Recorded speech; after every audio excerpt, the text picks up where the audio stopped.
Did Ukraine attack the Nord Stream pipeline? Is the German coalition government about to collapse over just a handful of billions of euros? Will the EU be able to censor what you say and hear, no matter where you live in the world? And how soon until Iran gets a nuclear weapon? We're going to talk about all this and more on today's Week in Review edition of Trumpet World.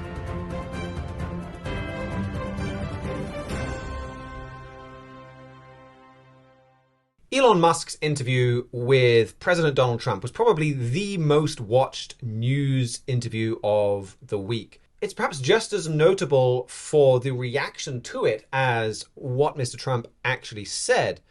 And here to tell us more about it is our US correspondent, Andrew Miller. Yes, I normally actually don't like talking about interviews on the Week in Review program. I like to focus on things that actually happened rather than people talking about things that happened. Although in this case, whenever Elon Musk and Donald Trump, the richest man in the world and the Republican frontrunner, both actually on the top 500 richest people in the world, is news. Over 1 million people tuned in to watch it. So the whole world was really kind of just fixated on this interview for a while.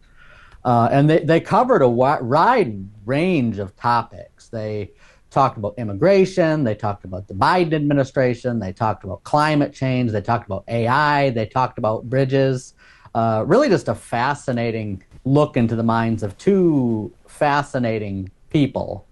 I think one of my parts I think that happened that might help Trump's campaign the most is Elon Musk. He actually came out and owned up to the fact that he's been a big climate change advocate and has actually supported a lot of liberal causes over the years. He voted for Barack Obama in both elections. He voted for Hillary Clinton. He voted for Joe Biden. So he's not a diehard Republican by any means. But then just leveled with people. He admitted that he was wrong and said that the Biden administration, which he thought was going to be moderate, was so radical that he really feels like even the moderate liberals have to support Donald Trump. Not because Trump's necessarily a moderate liberal, but just because the radical left has gone so radical that even the moderate liberals are they're closer to the Republican side than they are to the Democratic side. And Elon Musk knows that better than most. Like I said, he's not far right. He just believes in free speech, which is now just recently become a thing that only apparently right-wing people believe in, because the media has come down so hard against free speech. And that's actually when Trump was kicked off Twitter. That's actually the straw that broke the camel's back that prompted Elon Musk to buy Twitter. Because back then he wasn't a Trump supporter yet. He's well, I don't support Trump. But he's the fact that these social media companies can kick off a sitting president is insane. And so he spent $45 million of his own money to buy this company and really help restore some free speech for America. And the world just has really hated him for it. There's actually a Democratic super PAC in the United States that's actually trying to sue Elon Musk for the interview, saying that Twitter sponsored this interview, and when there were some technical glitches, paid Twitter staff dealt with the technical glitches. So that they're trying to prosecute it as a campaign violation. They said you can't support Donald Trump using your own company and then not be a campaign violation. And I don't think that particular lawsuit's going to get very far. Well, presumably if it does, you can go after CNN for exactly the same thing, and MSNBC and all of these left-supporting news organizations. Presumably they would also be guilty of campaign violations in favor of the Democrats. Right. It'll be an easy case to win. I don't think either are sweating it all that much. But it does show the spirit in the radical left in America that if you get up on a company you own and have a leading political candidate in there who's talking about how the other political candidate is radical, they're like, if you speak against us, we might not have the power yet to legally shut that down, but they have the desire to shut that down. And that's why Elon Musk is talking about, is I said, we really need some free speech in America. So not even as a conservative versus as a liberal thing, just for a functioning democracy. to work. Where as bad as it is in the United States, and it's getting bad in the United States, I think it's even worse, and probably has been for some time, in the European Union. Elon Musk was telling Donald Trump that he got a letter from like the European Commission the day before the interview saying there better not be any misinformation in this video you're planning to have, or we'll censor it.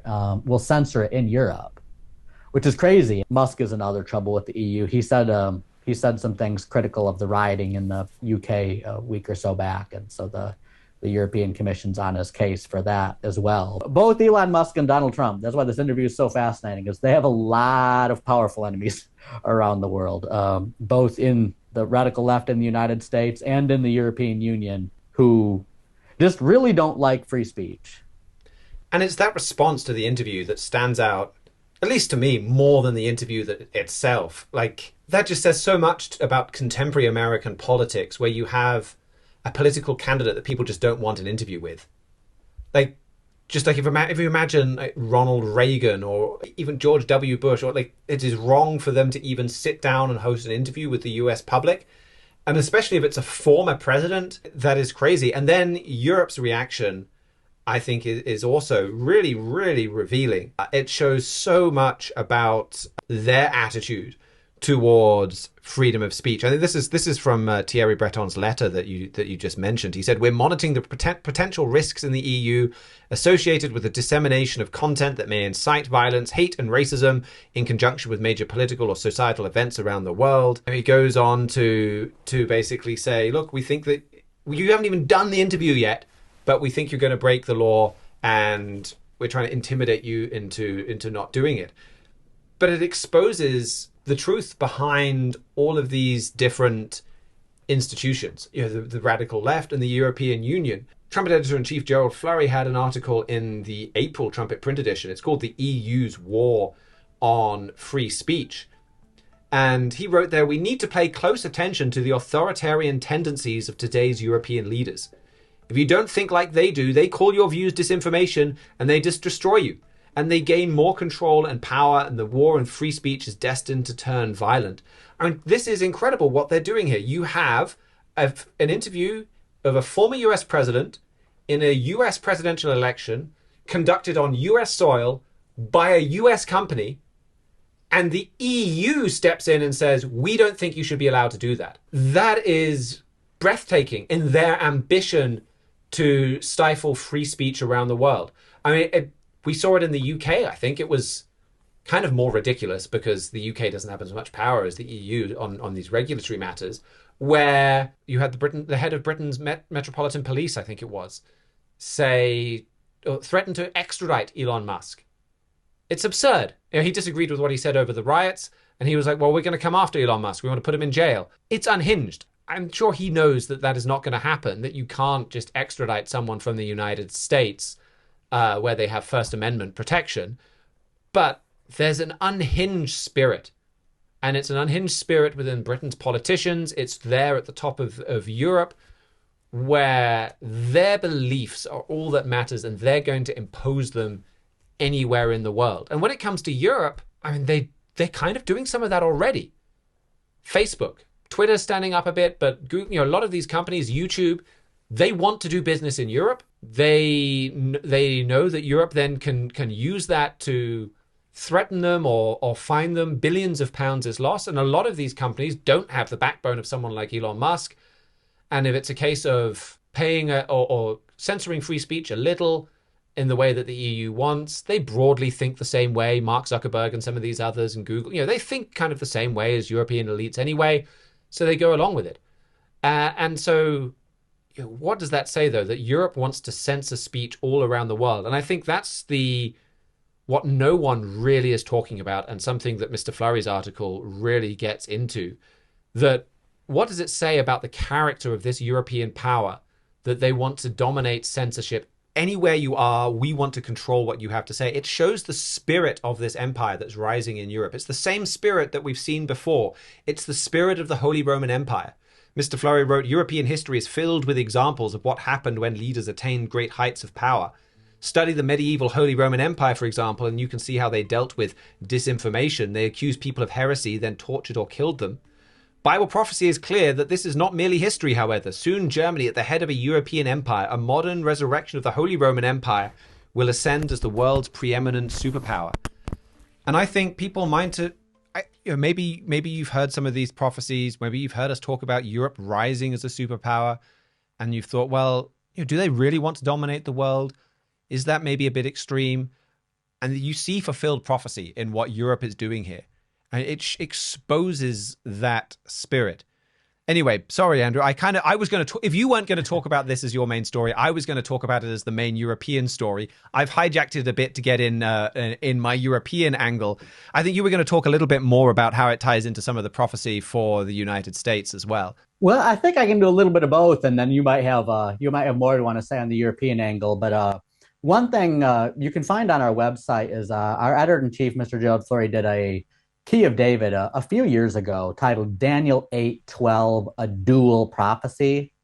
And it talks about this verse in Daniel 8:12 about this Antiochus figure that cast the truth to the ground. That particular Key of David program is called a dual prophecy because he's focusing on there's an Antiochus figure who casts truth to the ground in the church, and there's an Antiochus figure who casts truth to the ground politically in the United States of America.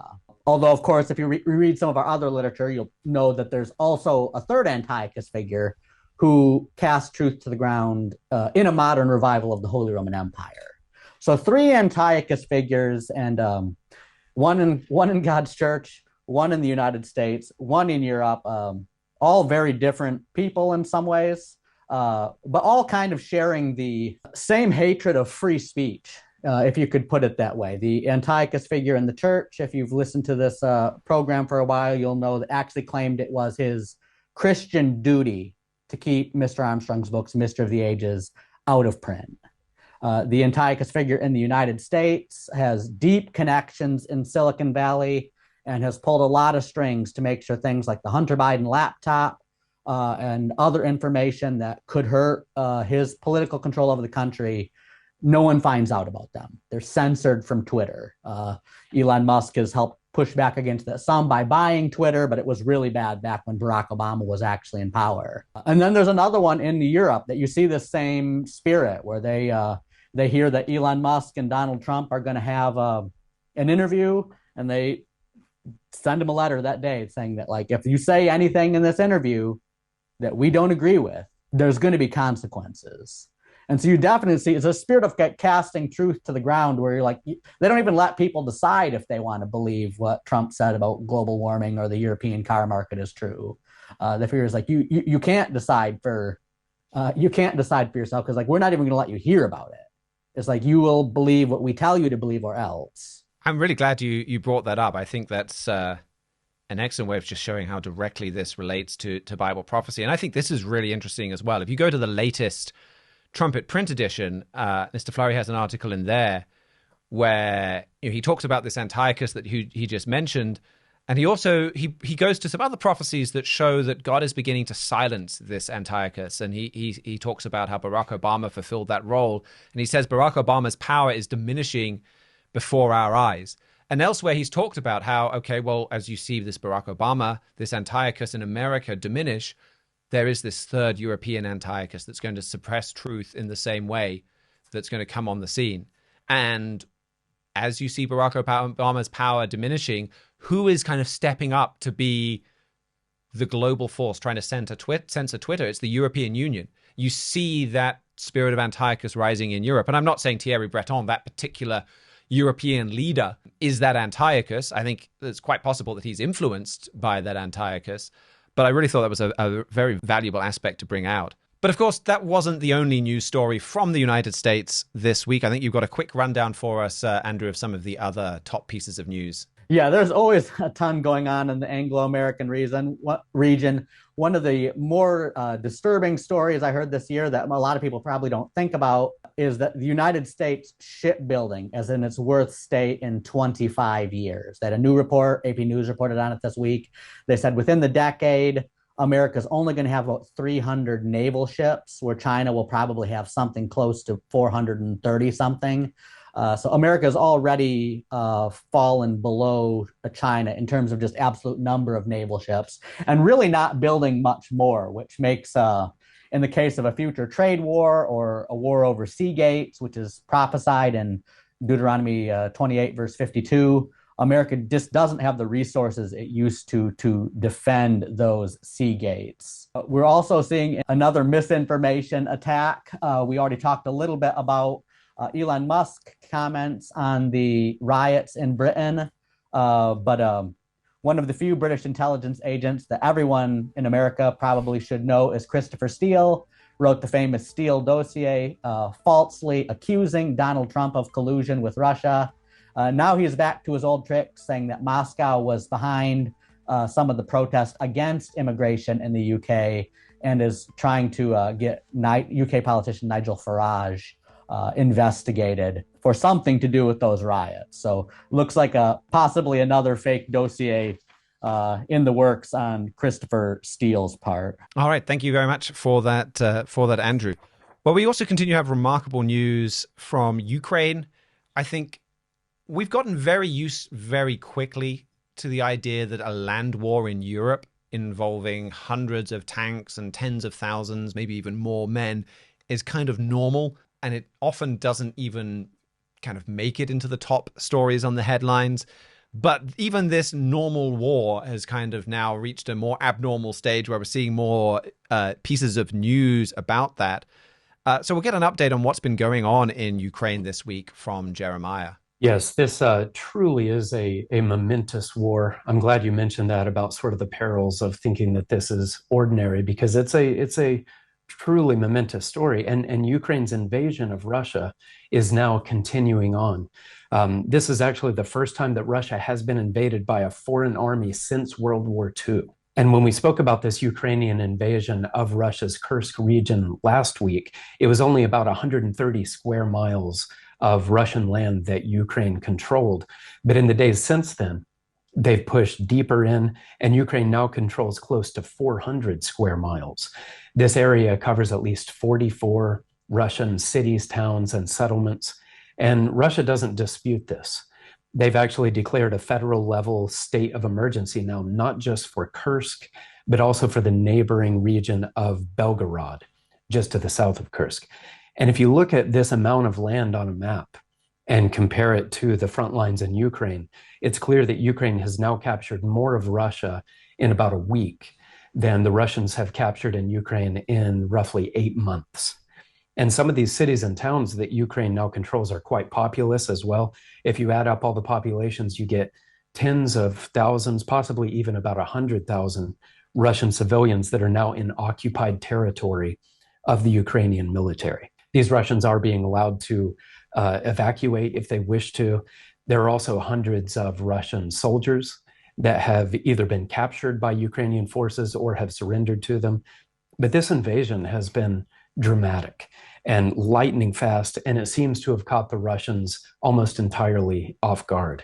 And then on Wednesday, the Ukrainians combined this land invasion with a massive drone attack, actually the largest drone attack in the entire 2.5 years since this war has gone full scale. Well over 100 drones were fired, and Russia was able to shoot most of them down. But from what we can tell, they got the majority of them, but not all of them, because the swarms were just so thick. They couldn't get them all. The Ukrainians specifically targeted Russian air bases, and they did manage to strike 4 of those bases.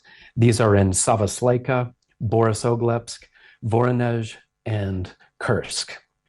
And by hitting these air bases, Ukraine aims to prevent the Russians from being able to use them to carry out strikes on Ukrainian military positions inside of Russia. So that right there shows you that Ukraine is not planning to pull out of Russia anytime soon. And so far, the Russians have not come up with a strategy to push them out. Russia has pulled some of its troops out of Ukraine and redeployed them there in Kursk, but it hasn't been enough yet to change the dynamic. And Vladimir Putin, I wanted to mention a few remarks that he made about this on Monday. He gave an address about this. He was trying to reassure his people that this is a manageable problem.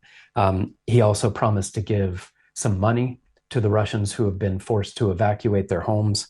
But it's clear in this video that Putin has been bewildered by this whole thing. To him, this sort of thing should not be possible because his advisors, he's arranged it so that his advisors only really give him good news.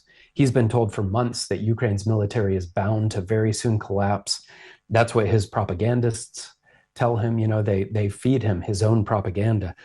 But then something like this comes along, and he is forced to acknowledge that a lot of what he has been told is not accurate. And you can really see the bewilderment and the anger in him in this video address that he gave. But that doesn't mean that Putin's goals have changed at all. So it's difficult to say exactly how this may change in the days ahead, but we will be keeping a close eye on it. We're also joined here with Mihailo Zekic, who I think you've got an interesting point to make about some of the historical parallels here. Yes, as soon as you were talking about that, Jeremiah, the first thing that popped into my head was this sounds a lot like what Joseph Stalin's mental state was immediately before the German invasion of the Soviet Union, and for the first moments after that. Stalin famously only had yes men surrounding him to the point where, say, when people were making economic deliveries through within the Soviet Union itself, different governors or what have you in charge of different regions would abduct other people's shipments of goods just to meet their own quotas to give Stalin good news. And that was the same with the military. And Stalin believed that there was no way Hitler was going to invade the Soviet Union because the Russian trade was too profitable for him. And so then when the invasion actually happened, then he had a bit of a nervous breakdown, retreated to his dacha for several days while all of his military men were not getting any word from him at all and weren't really sure what to do. And the reason that got me a little bit piqued is because our editor-in-chief, Mr. Fleury, has pointed for years and years saying that the path Putin is on right now is similar to Stalin's, and we're going to see him behaving more and more like Stalin. And when he made those comments, I don't remember the years off the top of my head, but the Ukraine war obviously hadn't happened yet. Russia was still a quote-unquote normal country. The people were living a lot better lives than, say, they did in the Soviet Union. It may have been easy to look at that and think, oh, that's a bit of an exaggeration. But in this case, you're seeing him actually even make the same patterns of behavior that Joseph Stalin did. I think that's a really interesting point because, again, I made this point last time. Maybe I was a bit too strong. There is a lot of wishful thinking with Putin because we want Putin out, because he's a bloodthirsty dictator, because a lot of people don't like him. We do tend to leap at every piece of bad news for him and say, that's it, it's over, he's done. And this is certainly bad news. And I think perhaps even more so this week, it seems, than last week. But like you pointed out, Mihailo, he just almost collapsed, Stalin did. And he wasn't down, he kind of looked down and out. It looked like it was pretty much over for him, and he remained, sadly for Russia, in power for a great many more years. I guess he's probably better than Hitler, but he certainly wasn't democratic. But anyway, the point is, it's not necessarily all over for Vladimir Putin. I think the other story from Asia that I was interested to get your thoughts on, Jeremiah, it made me laugh out loud when I first saw it, this headline that Germany had finally issued an arrest warrant for the person involved in sabotaging their undersea Nord Stream gas pipelines. And it was for a diving instructor known only, in the arrest warrant at least, as Volodymyr Z. Which, of course, when the Ukrainian prime minister or president is Volodymyr Zelensky, was pretty funny. The idea that he personally would have gone down into the Baltic and planted these explosives. But then the next day, the Wall Street Journal comes out with an exclusive report saying that, yes, Ukraine is, in fact, to blame. What do you make of that? It feels like this is possibly the conclusion to a story that's been, really intriguing to many news watchers for, I think it's been about a year now, maybe closer to 2, since this pipeline was destroyed.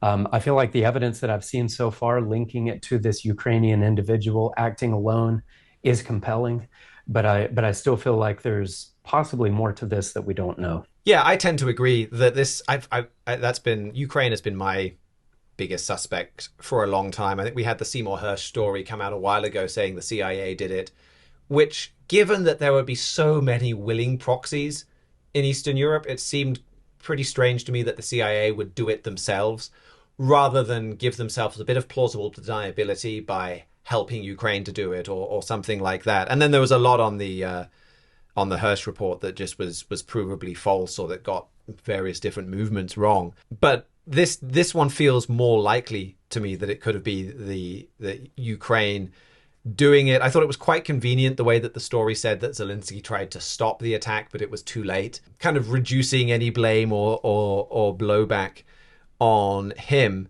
I thought, Ukrainian defense officials, apparently they told the Wall Street Journal that they regarded the pipeline as a legitimate Russian target, which I think is fair enough if you're Ukraine, if you're being invaded by Russia. But if this is the truth, that's not going to endear Ukraine to Germany. And I think that's what I'll be very interested to see as we move on from this. If it does go from just being a newspaper exclusive report to something that people have looked into and is credible, and if this is what Germany actually believes. We've pointed for a long time that Germany's likely done a deal with Russia several years ago. And even the Nord Stream pipelines themselves were evidence of this kind of a deal, where they really tied German industry to Russia and accelerated the German industry's dependence on Russian gas. It made it very hard for Germany to turn against Russia. That's why these pipelines were so controversial. That's probably even part of why Ukraine targeted them in the first place. Since then, Germany has had this delicate dance of they don't want to publicly break with the United States and publicly break with a lot of people in Europe. They're worried, I think, about how that would affect their European standing. But they keep promising aid to Ukraine, and then when it turns up, it's much less impressive than those written promises actually were. I wonder if this journal report is accurate, whether we could see a much more overt change in Germany's position there. Just this last week, I heard that even what's on paper for Germany in terms of its donations to Ukraine has been slashed by something like 50% as the result of some recent votes.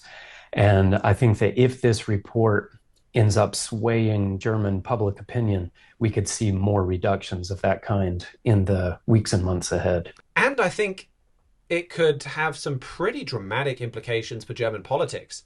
I mean, there's only two German political parties that are overtly, say, pro-Russia and anti-Ukraine. And they're the two extreme parties. And they kind of, this week, going through the German parliament was this bill about stationing US weapons in Germany, medium-range missiles in Germany, that's about confronting Russia. And it was just the Alternative for Deutschland on the fringe right and this brand new left-wing party, Sarah Wagenknecht's party, something like that, on the fringe left. And they are the only ones that were opposed to this.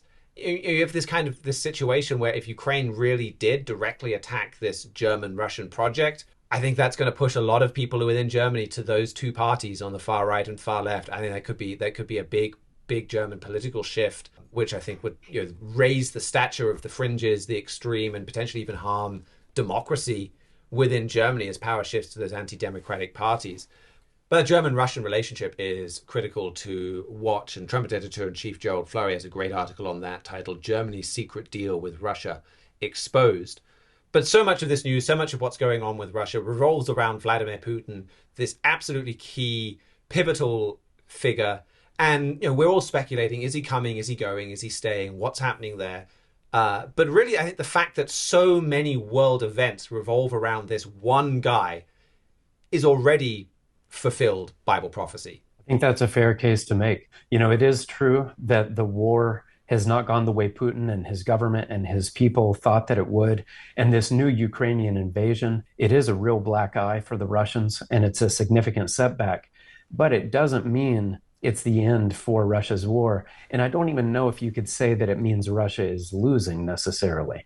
Russia's still making incremental gains inside of Ukraine. Of course, that's coming at a stunning loss of life. But Putin has a remarkable tolerance for casualties. It doesn't seem to affect him at all, from what we can tell, to kill tens of thousands of his men in order to accomplish his goals. And he remains hell-bent on taking Ukraine. This new invasion by Ukraine, it could even be something that makes Putin kind of find another gear in his drive against Ukraine and to use some even more aggressive tactics. But in either case, he remains dead set in his resolve to win this war. And the Bible gives us some insight into this resolve. Trumpet editor-in-chief Gerald Fleury has called attention to Ezekiel chapter 38, and he says that this is about a specific Russian leader in the modern era, a leader who will be over not just Russia, but a whole block of Asian nations. And Mr. Fleury says that the Russian in this passage is Vladimir Putin. So we still can't say exactly how Ukraine's incursion rather into Kursk will play out, or what all of the exact outcomes of the war will be. But Mr. Fleury stresses that one thing we can be certain about is that Putin will remain in power and will actually grow much more powerful. And we have a trends article all about this passage, Ezekiel 38, and other related passages as well, and everything that Mr. Fleury has explained about those. It's called Why the Trumpet Watches, a Russian Strongman Dominating Asia. Thank you for that, Jeremiah. Before we let you go, I had one more question for you. Japan's Prime Minister, I think he announced he's not going to step up for re-election. What does that mean for the future of Japan and Japanese politics? Yeah, that was a pretty big surprise announcement that came on Wednesday. Fumio Kishida said that he'll be resigning. He will not run for elections next month for the leadership of the ruling Liberal Democratic Party. So that means Japan will be getting a new prime minister. That'll be the 33rd prime minister that Japan has had since World War II. So the leadership there does change quite often. And it means basically just that there's uncertainty for the world's third largest economy and for the world's, I think it's the sixth or seventh most powerful military. We don't know that much at this point, but we will keep you posted on this as the facts become available. Well, thank you very much for that, Jeremiah. Well, war in Europe is something kind of terrifying that has become kind of normal. News about nuclear bombs, I think, is something even more so. We've gotten used to a steady drip of news about nuclear weapons for decades now. But some of the top news from Iran revolves around them continually getting closer to a nuclear bomb. Yes. So on Wednesday, Iran International released a report claiming that Iran is about to start testing nuclear bomb detonators again in a reshuffle, I guess you could say, of their nuclear capabilities, of their nuclear program. We've talked a lot about some of the steps Iran has been taking in nuclear enrichment or in missile development, but there's a whole lot of other components that goes to creating a usable nuclear weapon, and creating the bomb detonators themselves is obviously one of the most important. But there are a few other, again, shall we say, maneuvers that Iran is doing with its nuclear program that they included with the report. One of the big ones is it's restructuring its Organization of Defense Innovation and Research, which is a bit of a mouthful, perhaps doesn't sound too threatening, but it was one of the main government departments in charge of nuclear research in the Iranian Ministry of Defense. It's no longer under the Ministry of Defense anymore. Now it's directly under the thumb of the Ayatollah. And interestingly enough, it's also given an opt-out from the national budget, so it's not accountable to anything, any numbers that Parliament publishes. And I mean, it doesn't take too many dots connected to realize they're going to be pumping a lot more money in there than they want the public to realize. And I like to say it's, in one sense, Iran already has the bomb. We've heard countless stories of them reaching the threshold of technology, just not putting the parts all together that they could if they wanted to, that they have enough nuclear material to make a bomb. They're just not going through the final step. And what a lot of experts think is that this is just them keeping it in storage for if things get a little bit more heated with Israel, with the United States, they could put it all together in a heartbeat and just say, okay, how do you like this?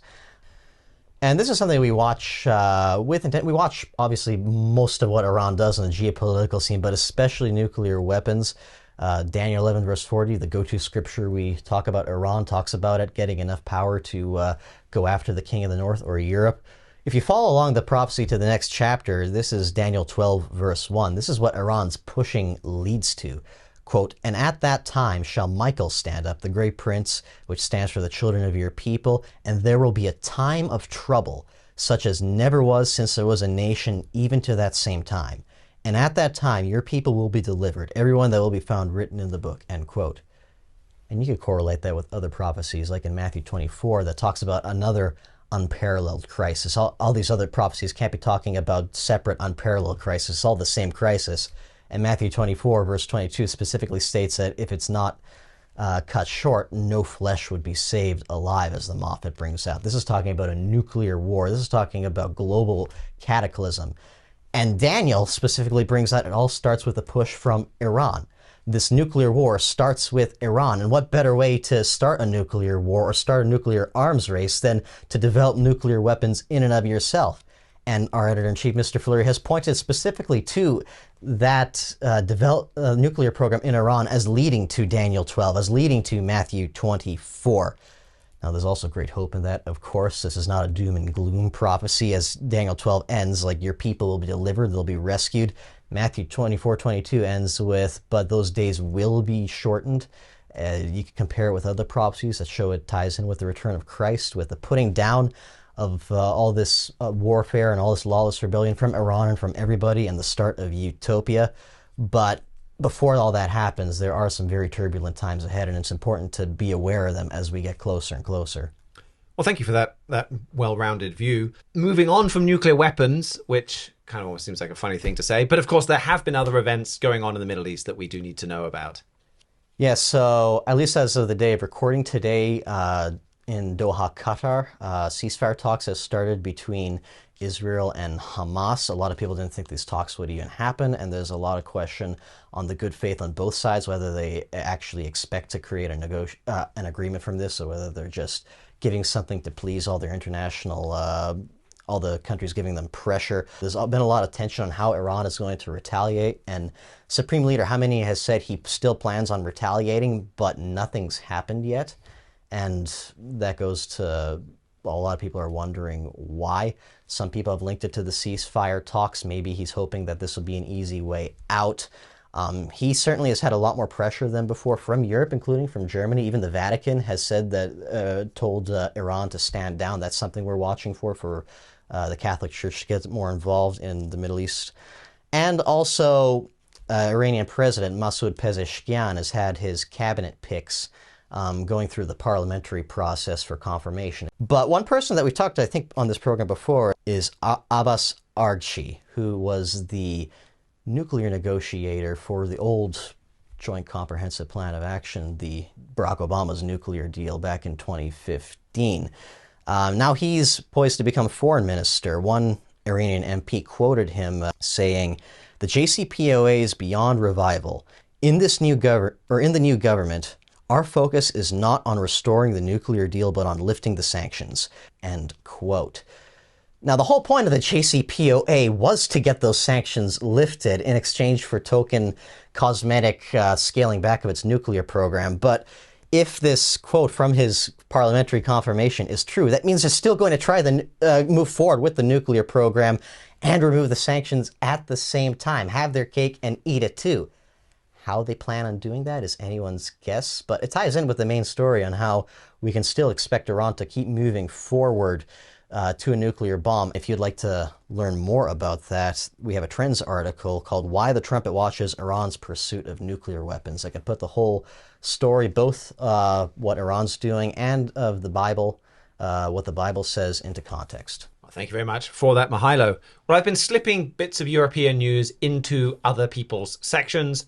Feels quite appropriate for European powers to be invading other regions, but I did have a European story in its own right that I wanted to bring you to finish off. Last week, we talked about US debt with Andrew, and this week, one of the biggest stories out of Germany, it's been going on for about a fortnight, is an absolutely massive contrast to that. And so I wanted to put things in some easy to follow numbers. If you think of comparing these two, Germany and America, as comparing two families, to keep everything simple, these two families, they both earn $100,000 a year. In this example, the US is $123,000 in debt. And instead of paying it off, they're borrowing more money. They seem absolutely, completely unconcerned by this massive debt. They're planning on borrowing another $7,500 this year. Now their salary is going up. The price of their house is going up. But this is overall a deeply indebted family with no plans to turn it around. It's growing its debt every year by more than its salary is growing, going deeper and deeper into debt. And if you were advising that family, You tell them, you need to turn this around. And I think you'd be most concerned by that attitude of complete unconcern, that it's not even on their radar. Anything that comes up, their attitude is just, yeah, whatever, stick it on the credit card, it'll sort itself out. So if they're a family with an income of $100,000 a year, their debt would be about $60,000, less than half America's.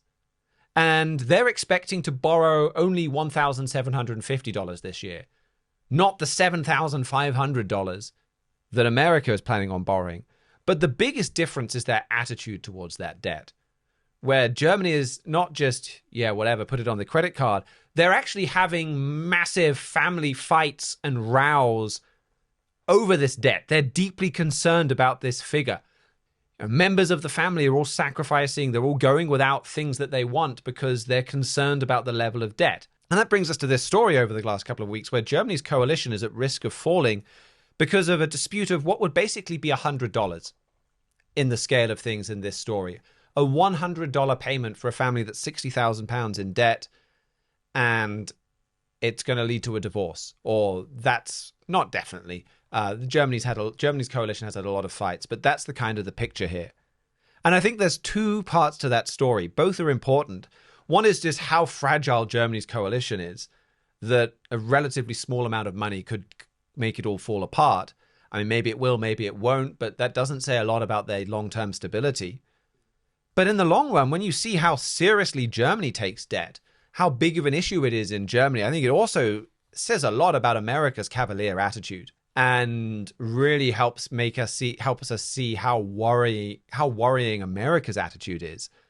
So this is all about the budget for the next fiscal year. And Germany has in their constitution a hard limit on how much the country can borrow each year. And so German governments want to spend, particularly coalition governments. Coalition governments really want to spend because now you've got three parties that all have different bases, different voters that they feel like they've got to give perks to, and they want to be able to hand those out.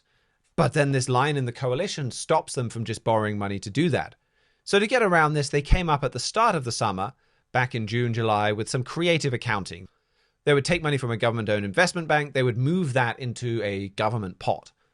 Also, they were going to redefine loans to the Deutsche Bahn railway company, to the Autobahn, to the roads. They were going to redefine government loans to those as financial transactions, and then they weren't going to count as debt. So this is what they were going to do to get around this debt problem. They agreed on the deal back June, July, but then the finance minister, Christian Lindner, he ordered an investigation into whether or not it was legal. And the investigation just came back and said, no, it's not legal. And so now they've got to find more savings. And the main bit that they're focusing on that's not legal is taking money out of that investment bank. And that is 5 billion euros. The German economy is 4 trillion euros each year. So it's a relatively small sum. And the coalition government is getting into one of these other coalition crisis existential arguments about it. Now, I think it's probably most likely it won't fall. All of these parties would do terribly if there was an election tomorrow, and they all know that. So they've got a pretty strong reason to try and stick together for as long as they can until the next election. But what an expose on Germany's weak government. We have a free booklet, A Strong German Leader is Imminent, that takes you through why we're expecting a radical shift in German government. And if you have German parties fighting, squabbling, falling apart, and that shows you Germany has struggled to have a functioning government, a really stable, strong government for a long time. And I think as people see that and they're living in a dangerous world, they're going to want a strong leader. And that's that European Antiochus that we were talking about right at the start with Andrew. And that Strong German Leader is Imminent booklet will take you through some of those scriptures that prophesy of an Antiochus. It will tell you about some of that history. It will tell you ultimately why we're expecting a strong leader within Germany, why that's such a key prophecy. That figure is really going to drive Bible prophecy forwards. So that booklet shows why we're expecting him. And I think all of these coalition squabbles within Germany tell us we're nearly there. That guy is coming very soon because the German government is just struggling to function with business as usual. There's a real appetite for a strong leader to sort all of this out. But then also there's that second part, America's debt. Germany at least is trying to deal with this debt problem while America blithely ignores it. And yeah, there's a lot of stress within Germany as they try to get this debt under control. But it's going to be much easier to get it under control now rather than let it all explode. And America shows no signs of trying to get it all under control. They're just going to let it all explode. And that's another forecast that we're waiting for. We have the Trends article, Why the Trumpet Watches America's Economic Collapse. We talked about that at more length last week, and they're related. America's economic collapse is very likely going to play a role in, that's massive turmoil for everyone anywhere in the world. That's a crisis for Europe.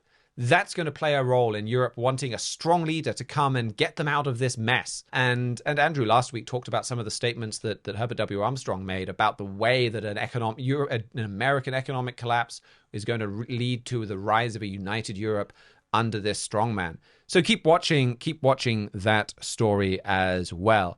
Well, that's your rundown of all of this week's news. Thank you so much to all of our panelists. Thank you to George Haddad and Isaac Lorenz for getting us set up for engineering and production.